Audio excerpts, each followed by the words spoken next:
David Félis et Jamal Belmir, on est ici au club de karaté de Chaville et on a la chance à Chaville de pouvoir prendre des cours avec des champions du monde et champions de France de karaté. Vous enseignez à des adultes mais aussi à des enfants dès l'âge de 6 ans. Alors comment on s'y prend pour enseigner le karaté dès 6 ans? C'est très jeune a priori comme ça. C'est très jeune, mais c'est en même temps formateur aussi bien pour nous que pour eux. Et je pense que la première chose, c'est faire preuve de patience. D'abord, et puis je pense aussi que à 6 ans, on est en train de se découvrir, déjà au point de vue physique, au point de vue psychomoteur, et le karaté, de par ses enchaînements, ses katas, ses mouvements, ça permet un développement au niveau psychomoteur et un petit peu au niveau de l'éveil, surtout. Donc c'est intéressant de commencer très jeune. Pas trop non plus, parce qu'il y a une certaine motricité qui se développe, mais il faut attendre que l'enfant soit arrivé à cet âge de développer sa motricité, c'est-à-dire 4, 5, 6 ans. C'est le bon âge pour se découvrir et pour découvrir une pratique qui apprend plein de choses autres que l'aptitude physique. En tout cas, ça fonctionne bien parce que depuis l'ouverture du club, là, vous avez de plus en plus d'inscriptions, donc il y a un courant qui passe.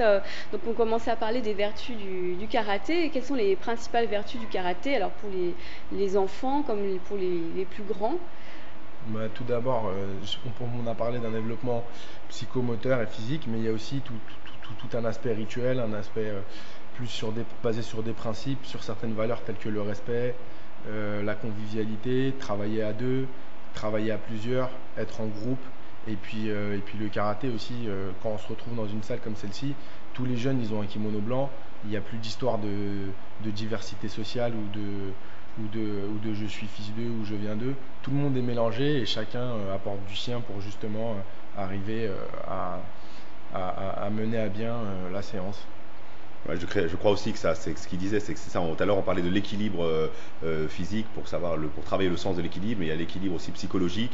Il y a tout un aspect qui est rituel, qui est lié à l'art martial en lui-même, et qui même si c'est un art martial et qui date de plus d'une centaine d'années, retrouve effectivement les vertus d'aujourd'hui. C'est vrai qu'on cherche tous le respect de soi, le respect des autres, et c'est ce qui s'apprend au sein du karaté, parce qu'il y a des rituels de base, comme saluer le tapis, comme saluer l'entraîneur. C'est pas une soumission, c'est vraiment dire je respecte là où je vais, je respecte ce que je fais, je respecte ceux qui me l'enseignent et ils me respectent aussi, et c'est un principe de base, je crois, qui serait intéressant à développer dans la vie de tous les jours, n'est-ce pas, Jamel? Voilà, Ouais, c'est ça.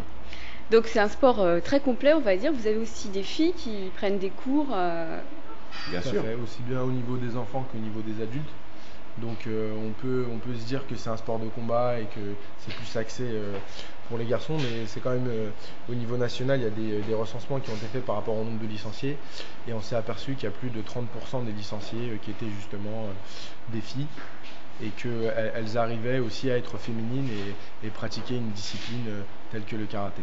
Et puis on sait très bien qu'aujourd'hui on est à la recherche peut-être d'un peu plus de confiance en soi, on peut penser que le monde est un peu moins sécurisant qu'avant, et que ça donne assez confiance en soi de savoir quelques techniques peut-être pour se défendre, et puis une fois qu'on les connaît, on n'a plus trop envie de les utiliser, parce qu'on sait aussi que ça passe par une confiance personnelle et pas forcément vers la connaissance de techniques dangereuses. Alors, je crois que bon, vous avez tous ces cours à Chaville, vous avez aussi des projets en parallèle. Vous pouvez nous en parler un petit peu là de vos projets dans un futur proche, on va dire? Le futur proche, c'est de savoir qu'il y a un nouveau dojo qui va se construire, donc il y a une nouvelle ensemble qui va créer aussi un nouvel élan sportif, donc au sein de la ville. Qu'au-delà de ça, nous on a envie de s'intégrer aussi dans le cadre de ce qui se fait en lien social avec les jeunes de cette, parce que comme dans toutes les villes, il y a aussi des coins un peu, dirons-nous, sensibles. Nous on a envie à travers notre